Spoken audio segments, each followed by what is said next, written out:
Hello everyone, good morning and welcome to our another mini vlogs. তো এটা ছিল আমাদের দার্জিলিংয়ের তৃতীয় দিনের ব্লগ। সকালবেলা ঘুম থেকে উঠে ব্রেকফাস্ট কমপ্লিট করে আমরাও রেডি হয়ে নিয়েছিলাম। আজকে বেশি কোথাও ঘোরার জায়গা ছিল না, শুধুমাত্র কয়েকটা স্পট দেখানো ছিল। আর আজকেই হচ্ছে আমাদের দার্জিলিংয়ে লাস্ট দিন। তো প্রথমে আমাদের নিয়ে যাওয়া হয়েছিল ডাউ হিলে।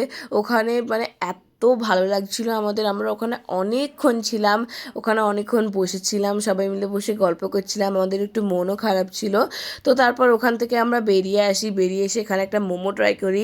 মোমোটা যতটা না ভালো ছিল তার থেকে ভালো ছিল ওর চাটনিটা, জাস্ট দারুণ খেতে ছিল। আমরা চলে যাই আমাদের পরের স্পটে। এখানে তেমন কিছু ছিল না, আর আমরা এখানে বেশিক্ষণ থাকতেও পারিনি, কারণ আমাদের তাড়াতাড়ি করে লাঞ্চ কমপ্লিট করে আবার যেতে হতো, কারণ বিকেলেই ছিল আমাদের ট্রেন। খাওয়া দাওয়া কমপ্লিট করার পর আমরা কিছুক্ষণ বাইরে রাস্তায় দাঁড়িয়েছিলাম, তখন একটা দোকানে এইগুলো দেখে আমরা অনেকগুলো কিনে নিয়েছিলাম। এগুলো আমরা ফার্স্ট টাইম ট্রাই করব। আর গাড়ি থেকে নেমে আমাদের বেশিক্ষণ ওয়েট করতে হয়নি, কারণ আমাদের ট্রেন চলে এসেছিল। তো আজকের মতো এতটাই, টাটা।